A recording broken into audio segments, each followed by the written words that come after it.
یہ جو ہم اپنی زندگی میں سنتے ہیں کہ صاحب مرشد کا ہونا بڑا ضروری ہے، مرشد کے بغیر کچھ نہیں ہے، اس کے پیچھے جو حکمت ہے بات کی وہ یہ ہے کہ جب ہم اس راہ میں سٹارٹ لیتے ہیں تو جگہ جگہ ہمارا پاؤں سلپ کرتا ہے، تو یہ آپ کا استاد، گائیڈ، مرشد، جو بھی میں کہنا چاہیں آپ، وہ آپ کو ٹریک پر رکھتے ہیں.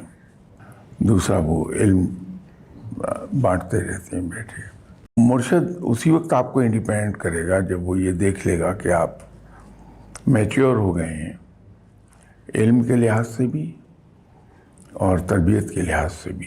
اب آپ کا پاؤں مشکل ہی پھسلے گا.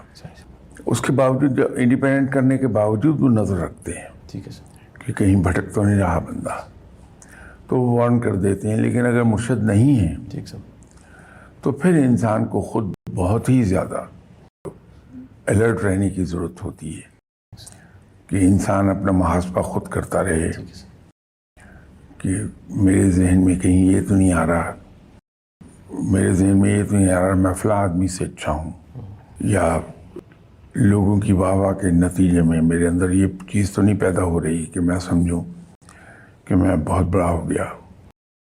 ان چیزوں پہ پھر خود نظر رکھنی پڑتی ہے.